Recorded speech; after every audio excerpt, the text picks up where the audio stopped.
Welcome to the SIWIKE podcast, the only podcast that shares the stuff you didn't know you needed to know about jobs, careers, and life. The SIWIKE podcast, the stuff I wish I knew earlier. Hi, everyone, and welcome to the SIWIKE Stuff I Wish I Knew Earlier podcast. We're here with our new guest host, Jimmy Kim, and he comes to us with a background in fitness and also in podcasting. So I'm really interested to learn a little bit more about his backstory. So, Jimmy, if you don't mind sharing a little bit about what you're doing now, and then we'll get back into what we were like as a kid and then go through the journey. So what are you up to now? Yeah, so hello, everybody. My name is Jimmy Kim, as Luki mentioned, but what he didn't mention was my stage name. My online name. I go by MC Kim, aka the Kind Intelligent Man. Gotcha. And just before we get started, I just want to mention, this is great. In your book, you say that you are the DJ, and I am the MC. So this is perfect. We're together. We're together doing it together. What I've been up to, I have been lately over the last year and a bit, 18 months. I've been doing virtual fitness programs for people, for my clients that work out with me, my corporate clients. We have expanded our business to the United States, and it's been in terms of business, it's been a great year for us. And during that time as well, I've been doing the Remix My Fitness podcast for a few years, and from there has stemmed inquiries about how do you run a podcast, how do you do this, and I have started my small time podcasting production business where I produce podcast shows right now, mainly in the health technology space, and a couple of these shows will have me co-hosting the shows for them as well. That's amazing. So yeah, small but growing, and hopefully continue to grow over time. And I'd love to hear a little bit about what Jimmy was like as a kid. So maybe some of your early fondest memories, and what was it like growing up as pre-MC Jimmy Kim. Pre-MC Jimmy. MC Kim. Well, look, my childhood probably typical or maybe not typical, depending on who's listening here. But my parents were immigrants here in Canada. They came here in the 80s. They came here to study. And they were both in school, and apparently I was not an accident. However, I don't know how many people have kids in their second year of studying, and from there they started their small business, at food markets, restaurants, convenience stores, and we used to always live on top of whatever business that my parents had. And from what I saw from them. As an early age, I didn't really realize until later, but they were always leveling up their business. So they would always start as a manager of this fruit and vegetable store. Then they would buy a small little tuck shop, and then they would buy like a restaurant, and they would try all these things every couple of years. And for them, it was about kind of leveling up. That being said, I moved 13 times by the time I was the age of 10 years old. So I moved around within the GTA, within Brampton, Mississauga, Toronto, wherever it was. I went to multiple different schools, and we never lived in, let's say, the nicest part of town, and more or less the town where there was children. There was never children around where we lived.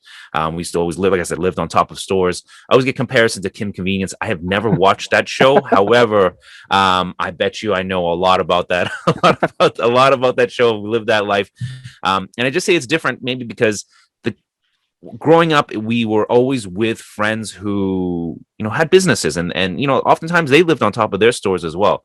The difference between them and what my parents did was my parents moved around stores a lot, whereas a lot of the culture of convenience stores, owning a business, laundromat, hair salon, whatever it was, you own that one business and you do it for 20, 30 years. I still have friends, family friends who still owned their stores 30 years down the road. So childhood wise, it was just my sister and I. We just kind of hung out just with each other, and because of that, I think we're pretty close because of that.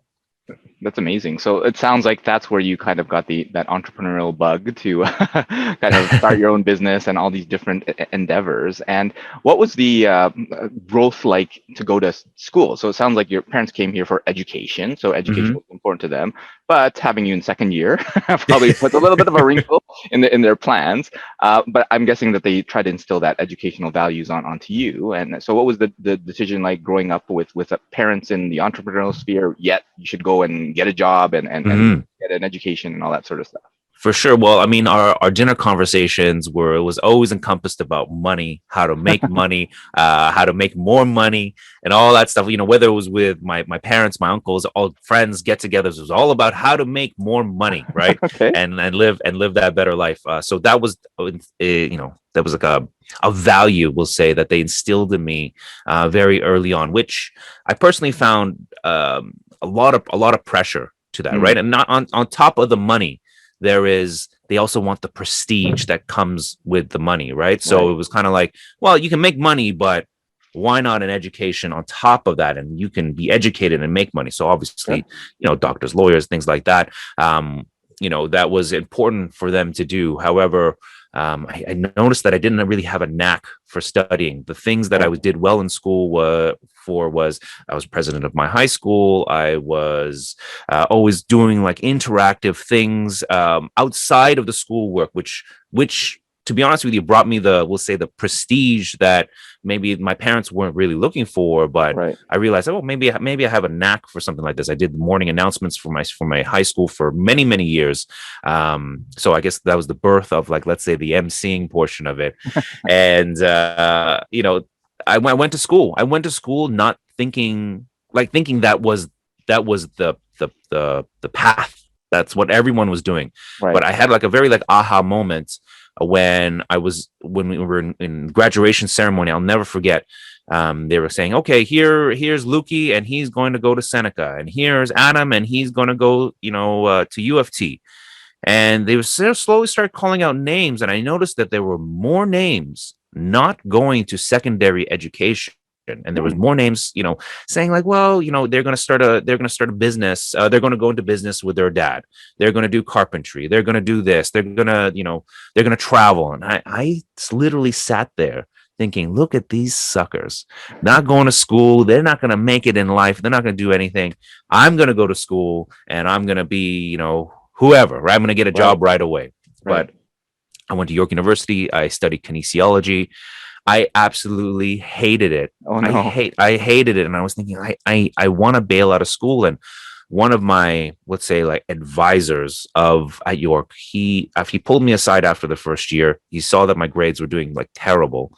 And he said, Jimmy, I don't see you being in school. You don't seem like a school person yet. You should maybe, what I see you doing? I see you going to Nova Scotia and, what's it called? Working by the bay. I see you grabbing experience from, just traveling around the world. I see you doing something like that. Is that something that would interest you? And of course it interested me. I definitely wanted to do that, but there was the fear of, what will my parents think? What will my friends think? What will I do after school? So I never took the plunge, and I never did it. That's interesting. So you go into school picking kinesiology, and you probably had an interest. So that's probably where all this fitness stuff came in. But then you end up like hating it. So was it the subject matter? Was it the program? Was it the people or something? Because you like fitness, you like health and all that stuff, and that's pretty much what kinesiology is. Yeah. So was it the school environment, or is that kind of what your teacher, your professor said, is just, you're not a school person? Yeah. Well, I mean, like I said, very early on, I realized I wasn't a school person, but I just thought that this is what you're supposed to do. Finish school, do more school, get a job. And what I do, I just don't like studying. Like, as soon as I open a book to like study and I have to read something, I'm like, oh no. I fall asleep. I get so tired. I make excuses. I clean my house. I clean my room, spick and span, just to be like, once everything is clean, once everything is put away, then I will study. Right. After that, I'll be like, oh man, I need to take a nap. I'm so tired from all this cleaning. So I find all these excuses to do it, but and I just, on the skin of my teeth, or skin of my back, whatever the thing is, I just barely made it out of there. And then after school, I worked for a company, a big shoe company, and I was their, I guess, their fit specialist. And I would go around to the various different locations that they had and train the employees on the gait cycle, on basically how people walk, and then tell people, what shoe accordingly that they would need to recommend to the clients. I did that for a year, and I hated it. I hated it. And I was like, wow, I was like, okay, but I was getting a paycheck. And then I thought, okay, I literally just quit. I was like, I'm going to quit. I'm going to do something else. I'm going to find something else to do. This is not what I wanted to do. Maybe I'll do physiology. Maybe I'll try to go to med school. And then I opened a textbook and I was like, no way, this is not going to happen. So I found my way working for the Ontario government. Okay. And I worked for the Ministry of Attorney General's office for 11 years. For 11 years. So basically when I was 20 to 31, I worked in the office and I moved around, and I was doing really well in my career in the government. And there was that, we'll say, the prestige that my parents loved. Like, I don't know how it is in other Asian cultures, but in Korean culture, having a government job is almost equivalent to becoming a doctor or a lawyer. Right, okay. So proud of me. They're like, oh, look at this. But I'll tell you what, like another aha moment when that was, that made me want to change and do something else, which was, I remember we had to sit down, we had to do this little seminar on when we can retire. Like, we had to figure out like our pension, and we brought out the calculators and, things like that. And I was fiddling with the numbers, and I finally did it. And I asked the person to check my work, and it turned out that I could retire at 53 years old with a full pension, health benefits, all that stuff. And this is, I'm maybe 25, 26 at the time. And everybody around me was so happy. They're like, Jimmy, that's amazing. You're going to retire like 10 years before me. You're going to try to retire 12 years before me. And that never made me feel so much more sad in my life. I was like, oh man, I got to be here for another like 25, 30 years. I got to be behind these walls. I'll never get to do anything else. And at that very moment, I was like, okay, you know what? I got to do something. I got to do something about this, because I don't want to be here. And I was looking at the other jobs that were available, and I was like, I don't want to do this. And on top of that, I was almost 300 pounds as well. I had gained so much weight during school, after school.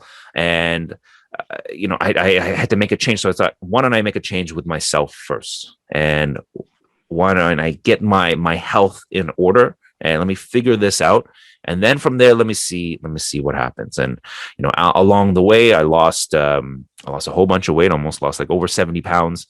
And as I was doing that, people were asking me like, Jimmy, like, what are you doing? Like, how are you losing this weight? Like, what diet are you on? What exercise are you on? And I started giving the information for free. And then I started charging people $10 an hour to train them at the gym or outside. That led to 20, that led to 30, that led to my calendar being booked outside of the government job. And I decided to take the plunge, despite everybody trying to talk to me. I'm talking friends, I'm talking family. They're like, what are you doing? Think about your retirement, think about your career, think about all that stuff. And I was like, yeah, I'm thinking about it. I'm thinking about me. I'm thinking about what I want to do. And let me take the plunge. And I always thought I could always come back. I can always come back. And if anything, I kind of look back on it now. It's like, I got 11 years worth of pension already kind of booked up. And this is usually when people start their government career, around this time, around my age. And I thought, well, I can always maybe go back, and I still keep friends from there just in case, just in case. Yeah.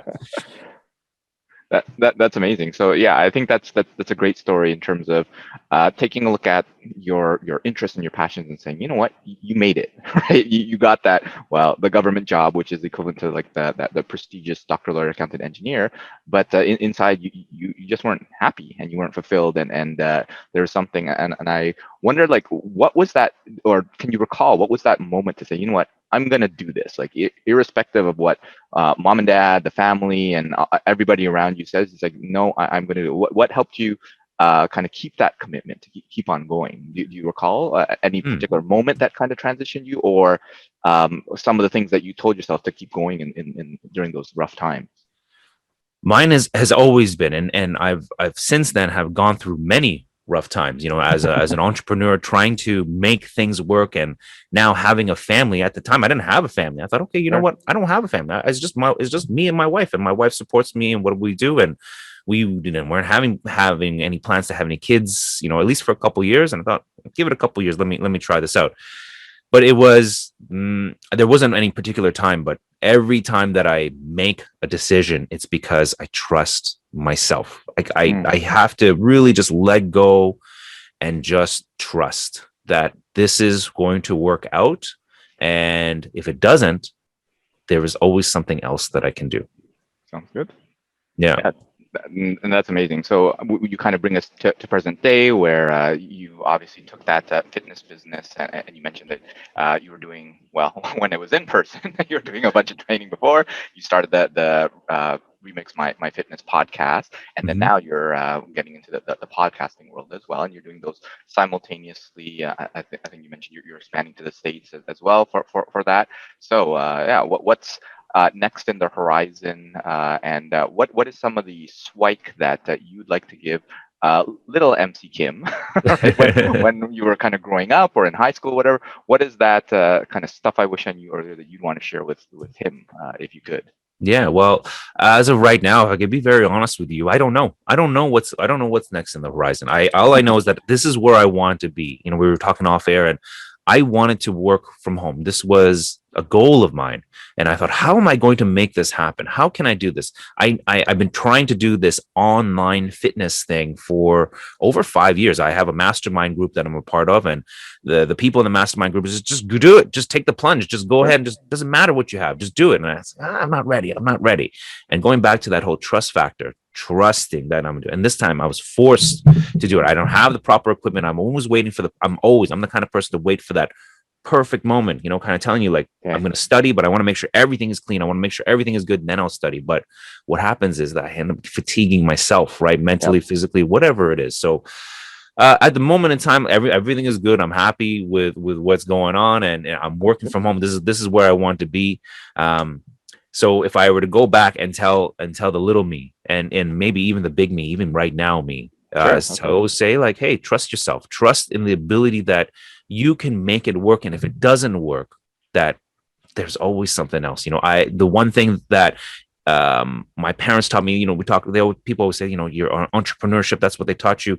I don't know if that's what they taught me. However, they gave me the skills so that I can do everything. I have no qualms of not being able to make any money. They've owned restaurants, they've owned stores, they've owned a lot of booths. Guess who was their number one and only employee? That was me. Right. So I have all these skills, you know, that I kind of didn't realize that I was doing. You know, I started working when I was 9 years old, working at Warden subway station. My parents had a small auto booth, and, you know, they didn't have any sitters. So just be me and my sister and my mom in that tiny booth. And I would be taking in hundreds and thousands of dollars, punching in tickets and all kinds of stuff, talking to people. How many 9-year-olds will talk to hundreds of people at a subway station for years on end? Not many. And I never thought that would be a skill that I would take away from. But, you know, they taught me the importance of treating people like gold, pretty much. Treat them like your friend. And that was something that until I became an entrepreneur, I didn't realize how important that was. So yeah, trusting yourself and treating people like you want to be treated. That's amazing. Definitely worthwhile lessons for anybody, whether you're going the university path or the entrepreneurial path or whatever. I'd love to have you back and do a deep dive into some of those topics like entrepreneurship, fitness, even how do you trust yourself? I think that would be an interesting topic to explore. And then obviously how to connect with people and communicate and treat them well and all that sort of stuff. But thanks so much, Jimmy. Thanks so much, MC Kim, for joining us on this episode to share a little bit of light on your background. And hopefully we'll have you back for a future episode. Yeah, and you know what else I need? I need you to sign this book one day. Next time I see you in person, you gotta sign this book for me. For sure. And for folks that want to connect with you, where should they reach out to you, and where can they find you online or elsewhere? Yeah, you know, online, look, Remix My Fitness, LinkedIn, website, Remix My Fitness, you know, all the social media, all that kind of stuff like that. Remix My Fitness. I am not a hard man to find. Sounds good. So we'll put those links in the show notes. And again, thanks, Jimmy, for joining us.